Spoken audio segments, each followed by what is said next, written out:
Welcome to episode of Sitting Courtside. Today is, we're going to say it's Friday. It's November 22nd. I'm going to get ahead of it. Usually Kyle does this. I'm going to get ahead of it now. We're not recording next week due to the holidays, family things. Hey, we're family men. So you guys are getting a special 1 week early feast week. On that note, thank you all that noticed. Yes, Bob, I finally got to do a podcast in my new studio setup. Kyle finally let me go out of the car, got the new sign. I'm jacked. Most beautiful thing I've ever seen. Also, after 7 long years of podcasting and content, I finally put things on the wall and not just a wild white brick wall. Um, Other bit of news, this is just news. Yeah, I like Uh, it. no, I'm not awkwardly not looking at the camera. My screen doesn't work. It's broken. That's what happens when you have children. And so if I want to look at Kyle, I have to look to the right where I now have a monitor that is mimicking my other screen that is just pink. So this is what you guys get from now on unless we do another car episode. So congratulations. And with that, let's talk college hoops. Kyle, over to you.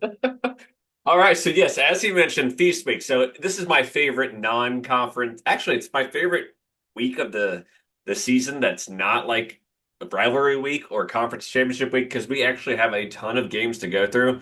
But we can't get to those games until we actually get to a bit of a recap.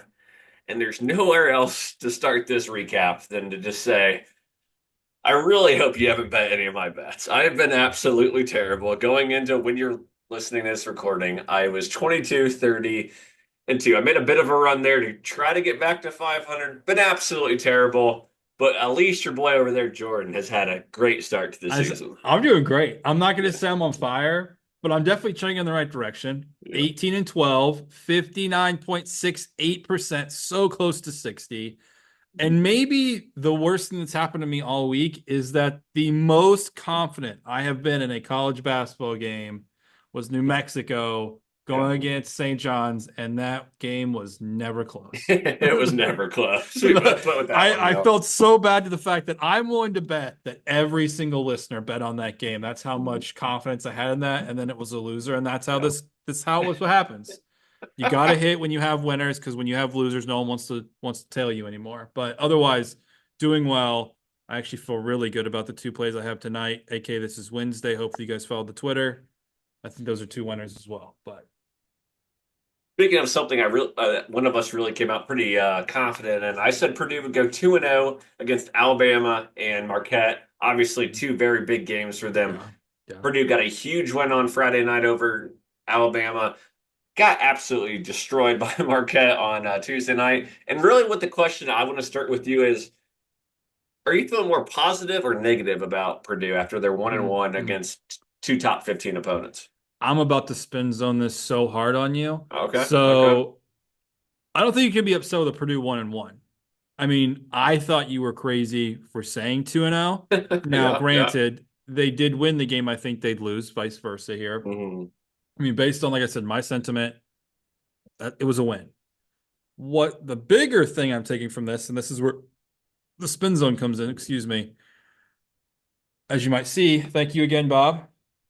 I'm a little worried, just a bit, about Alabama. Okay. Oh, okay, okay. I deep dive the numbers. Okay. You know why Marquette won that game? Because they play defense. They did. They definitely played Alabama does defense. not play defense at an elite level, and that is concerning for me. So Purdue, you're doing great. I mean, you beat the Okay. team you're supposed to beat. Marquette, we never know. They go on runs. I'm not worried about Shaka Smart and Marquette at all for Purdue. Alabama, I have a future on them. Final Four. I don't know how I feel about this now. Yep. So I'm a bit worried. That's two for anyone keeping track at home that can't see the numbers back here, because why could you? No, I can say it. We can say it. We can see it. Well, okay, so I'll keep it on Purdue here. Yeah. And I came into this, we're just kind of like, hoping 2-0. I liked how these games played out, and after Friday, I was feeling really good. I didn't really dive into like what happened Friday because, like, hey, to beat number two Mhm. Alabama, you got to feel Yep. good. And then I watched just that game intently on Tuesday night, and I'm feeling a little bit more negative than positive about Purdue. And it's because, and I say this every year, when you have to rely on two or three guys to do all your scoring, if a team like Marquette has a good coach can focus in and just try to shut down one of those two guys or one or two or three guys, it makes it Hmm. really hard to win against good teams. And Purdue, not only did they do that against Marquette, where they only had three guys that really scored any points, they did that against Alabama. Just Alabama doesn't play defense, like you said. Like Yeah. they don't play any defense. So Wren, Lawyer, and Smith combined for 50 points or 60 points in that game. Well, when Marquette actually pressured them, it was Lawyer at the beginning of the first half. It was Smith at the end of the first half, and then it was Wren in the second half, and that's it. Like nobody else did anything, and so I'm actually pretty worried about it, just because it's going to be so hard outside of Mackey Arena to Yeah. just win with two guards and Wren, and honestly, none of them are elite players. Yeah, Smith's an amazing like college player, but he's not an elite scorer. So Yeah. I'm actually more worried just because you need someone that can go out there and get you buckets, and then maybe that four or five guy like last year at Purdue, they had like six and seven guys that like the six and seven guy could hit threes. They have nobody outside their top three that they can rely on to score the ball. I'm going to counter this. I think they're actually a very young team outside They of are. those They few, definitely right? are. Like, this is the best recruiting class that Painter has had ever at Purdue. Okay. Let's not go too crazy here, Mhm. Kyle.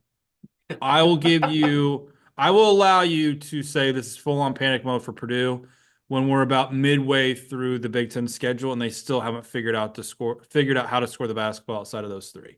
Because Okay. they do have some extremely talented guards that I think just need to find their way Okay. through that. Okay. And I could see some of them that are 18 years old. They just played the number two team in the country in Alabama. You get the big win. You're not used to having to turn around, travel, play another big game against a team that with Shaka, he's usually the transfer portal king. I haven't looked at Marquette's roster, but I'm willing to bet it's full of upperclassmen. Definitely. Yeah, the thing about Marquette is they had every single player that got on the court could score. It didn't matter what. Like Yeah. they weren't tall, they weren't tall at all. So that was the thing. But Purdue isn't either this year. Mhm. Like they when they lost Jacobson, we never talked about it last episode, but their starting center broke his leg. He's out for the year. Once they lost him, I didn't realize the backup center and like their freshman center they can't play. Like they can't play him Oh, at no. all. So that's what I'm concerned about, just because 2 years ago, 3 years ago, it was always if you pressure Purdue, that's the way to beat them, and Marquette just absolutely crushed them by doing that. Yeah. So I do think that move on to the next one after this. Like having Smith at the guard, what he's preseason yeah, All-American, was an yeah, All-American last year. Like that's gonna help them in some yeah, capacity so that games don't get away from them. yeah, yeah. I agree. All right, so this one absolutely blew my mind, and I'll be like completely honest. I didn't watch this entire game. I watched the second half, but holy moly, Wisconsin scored 103 points against Arizona on paper.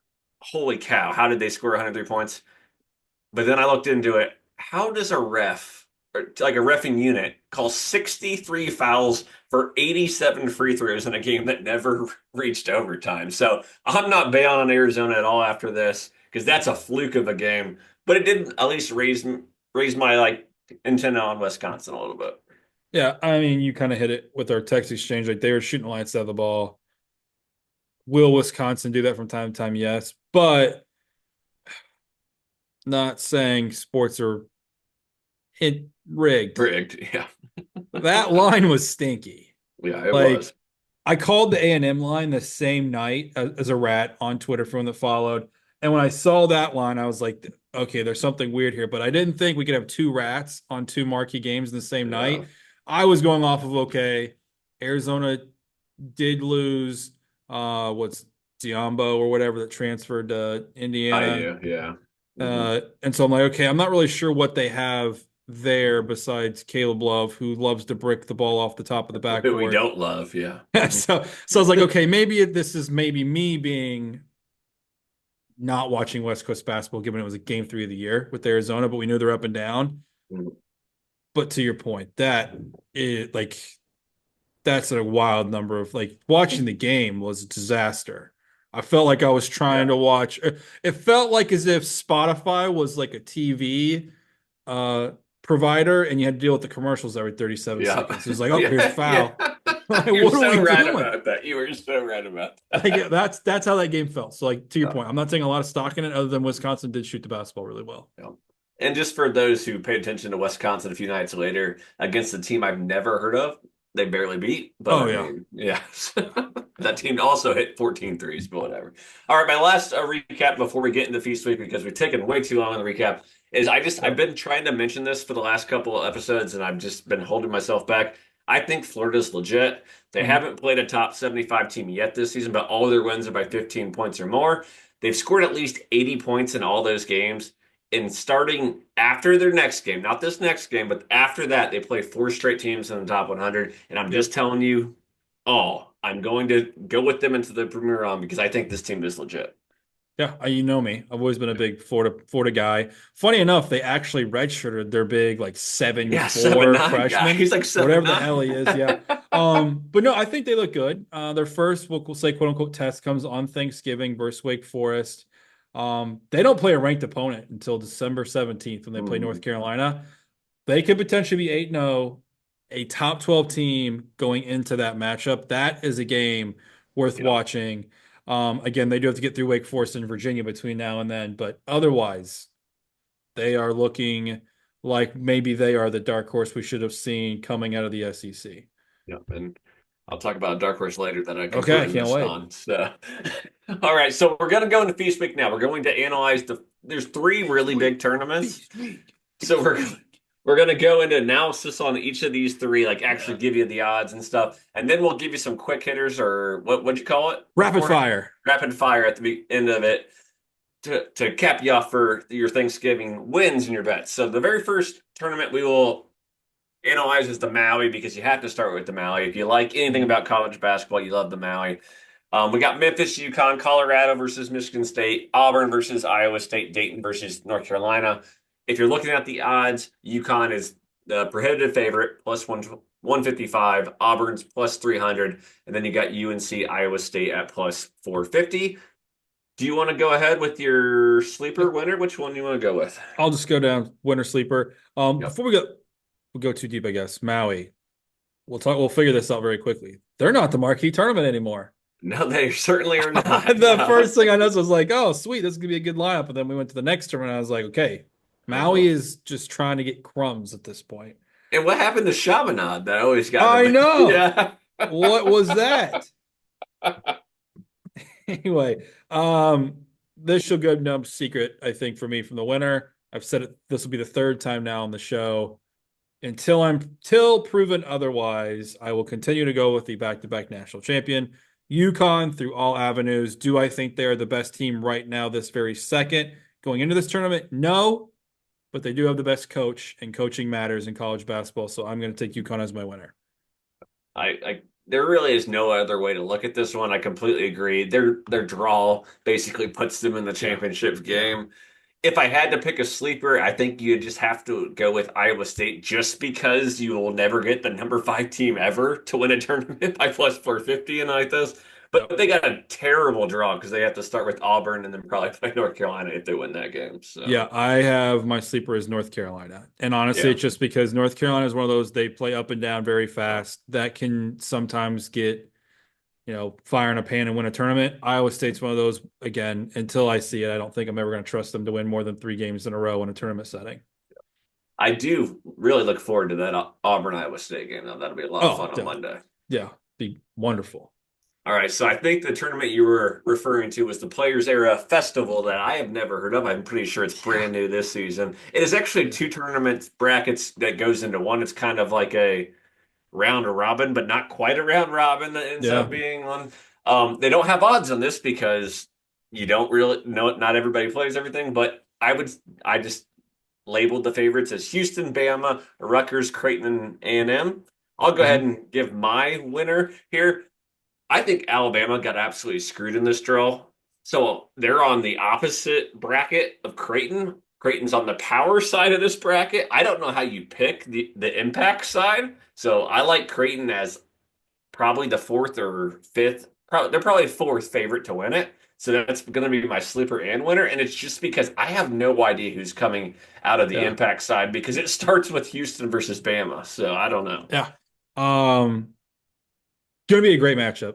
I'm going to continue riding what I believe to be the best team in the country, Houston.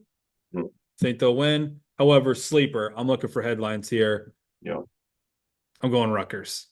Yep. Let's Okay. go, Rutgers. Yep. Let's see what they can do. They have the star power. If you want to do it, now is the time to actually make yourself look like you're worth all of the hype. So I'll go sleeper as Rutgers.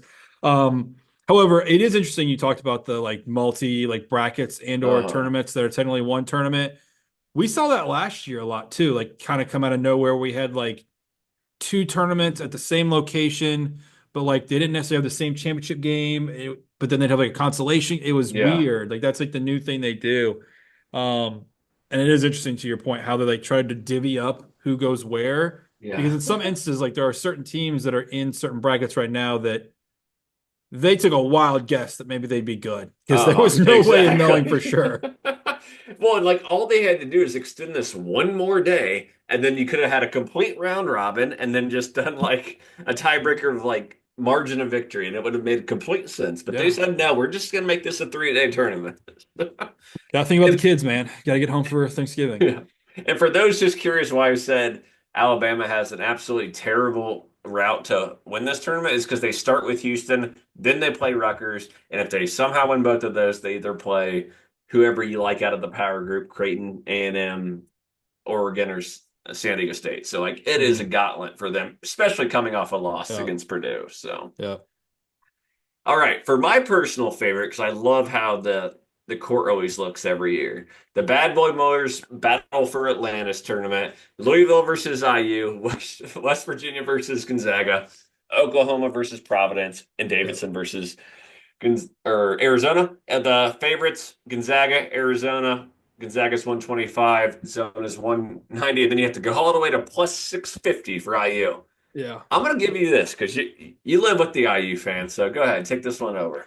Uh, I just love that you did the mouthful of the Bad Boy Mowers Battle for Atlantis. Like I literally just labeled it Battle for Atlantis. Battle I for have Atlantis, no yeah. interest in doing that full mouthful. That sounds like two tournaments in one. So for my winner, I've got Gonzaga. I do think that they're right there, top three team in the country right now, this very second. For my sleeper, no one. There is no Yeah, one else there's in no this way. Yeah.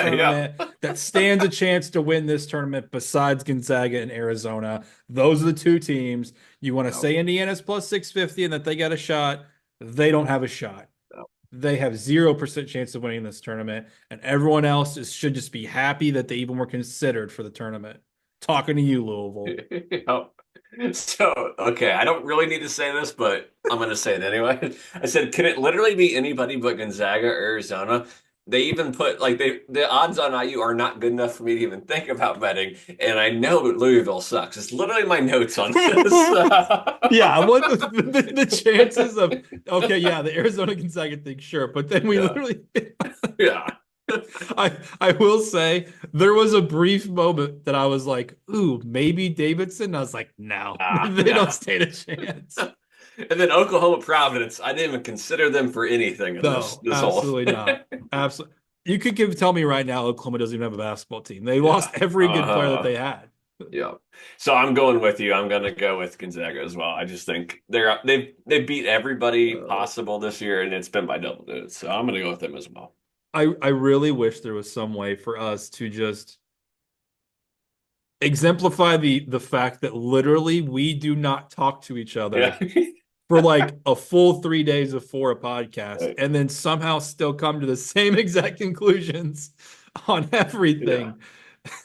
To put it in perspective, so we didn't decide on what day we were going to record until yesterday Yeah. on Tuesday night at like 6 o'clock.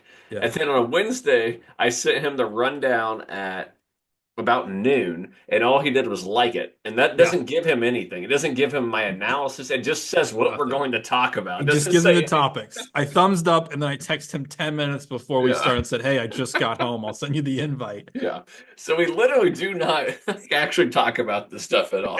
Well, the best part too is again context. Like when we watch games, we hardly text each other unless it's Yeah. something crazy. And Uh-huh. even then, it's like, and again, it's mostly because like I don't want to give away a take that I have in the Yeah. middle of the game and save it for the show. So I think the Yeah. last time we texted about college basketball, I texted him about Virginia and Yeah, Villanova and how yeah, empty the yeah. That stadium empty was. stadium was. Yeah, That is what I texted you about. yeah. It always ramps up like right as like playoff football is happening, but like these beginning games, we just have so much other shit to be watching. Yeah, it's funny. Okay. All Yeah, right, yeah, so yeah. rapid fire picks now. So these are going to Yep. be tournaments that you're probably not going to be watching unless you're degenerate gamblers like us, you know. So Facts. Facts. let's go ahead with the Paradise Jam. I'm not going to go through all the teams that are in this. Look it up. Look up the bracket on your own. Okay, guys, I was wrong. UAB, not a good team, Okay. but we got a chance here. We got a Okay. chance. We got a chance. I'm going to go with them. You can currently get them at plus 400 to win. They're the third odds-on favorite. If you look at their draw, if they do not make the championship, this is my worst call ever because they play Longwood and then either Illinois State or McNeese, so they better make the Yeah. championship. So I'm going with UAB because I need to be saved on this pick. Yeah. I just went with UAB. I was like, we got to ride. If not now, when will this team actually be the Yeah. podcast team? So I went UAB. McNeese State did slightly concern me, but then I remembered that they're not fun to watch anymore. I actually looked it up. They're like 279 in tempo. So I was like, yeah, you stink. Okay. Yeah. I'm pretty confident it's going to be UAB versus Kansas State in the final. And if that happens, not super excited about that matchup, but let's just hope Yeah. somebody knocks off Kansas State. Yeah. Honestly, and this is supposed to be rapid fire, the fact Kansas State is in that tournament tells you how far Kansas State has Uh-huh. fallen. Yeah. All right. The Myrtle Beach Invitational. Who you got here? Princeton, let's go. Princeton. They're Yeah. they're a great team. People are going to sleep on them all year. I'm going to Yeah. keep thriving. I love Princeton. Yeah. I bet two of their games in the last week, and I actually love what they're doing. Completely agree with you with Princeton. If you want to dark horse, go with Ohio because they've only played good teams so far this season, so their record's Yeah. a little misleading. So. All right, the Charleston Classic, which usually is a pretty fun tournament to watch. Not that fun this year. Miami's the Nope. favorite, though, which I think is a little shocking, seeing they're third in Ken Palm of the teams in this, and they have the second worst strength of schedule, not in this tournament, in the entire nation. So give me Yes. Nevada. They have torched everyone they've played, and they actually have played a top 120 team. You took Nevada? I know, a team I would No never. way. Yep. You took Nevada. I did. Yep. Wow. I also took Nevada, but I thought I was going to be hurting your feelings. I know. I know. After coming off the last or two podcasts ago when we revisited my hatred, but this lineup is terrible. I think. Oh, it's the Yeah, worst. And you're right. Miami being the favorite. That I wish I could bet against them not making the championship. I don't yeah. think they will. No, I They're don't think so terrible. at all. All right, the last one we have on here is the Fort Myers tip off. This one's rough, guys. Yes. Until you get to the if you're going alphabetical, until you get the very last team in here. And we've talked about them a lot. I'm just riding with them because I think they're by far the best team, especially if Michigan's in this one. I'm going Xavier without question. All right, perfect. We're quality 4 for 4. I also have Xavier. How could I Okay. not? I mean, you have UAB. I have Xavier at this point. We got to Yeah. ride them Yeah. now. If not now, when? Yeah. So I'm going Xavier for the Myers. I put Myers. I don't even know what the tournament's called now. Fort Fort Myers. Myers. Fort Tip Myers. off. No one's gonna watch it but us Yeah. tournament. Yeah, I was about to say we're gonna have to find it on like ESPN like I'm gonna have to plus. VPN Yeah. to like Yeah. Sweden so I can watch it. Yeah. I'm shocked it's not like at like midnight these games, but okay. True facts. All right. Well, thanks again for joining. Actually, I got one more for you, Jordan. Ooh. I didn't put this one on here Okay. because it's not a tournament, and I thought you might enjoy this one. Oh my So gosh. on Tuesday, 9 p.m., Kansas versus Duke in Las Vegas. Who do Oh you jeez. got? Oh man. First off, how gracious of Duke to like play a school I've never heard of before. That's amazing. Tell me more about this Kansas. I'm sure they have some guy that's been playing basketball for like 7 years in college. Seems like he'll never graduate. Yeah, because he played like 7 years somewhere else, and I definitely am not still jaded about him not doing well 3 years ago when I picked him for Player of the Year. No, I like Duke. I do like You like Duke. Duke? I just can't believe in Kansas at all. And if I remember correctly, didn't one of their guards just get hurt like again? I'm not sure. I'm pretty sure that Probably. one of their guards like just broke his thumb or some crap. Okay. I just don't trust them. There's something about them this year that makes them not trustable. But I do tend to lean on you when it comes to your Duke takes because no one knows their team better than the fan that of them. Just like I told you, why would you ever bet on Villanova? Yeah, By the way, they yep, were you favored were. again the other night, and I couldn't believe it. But Yeah, neither here nor there. yeah.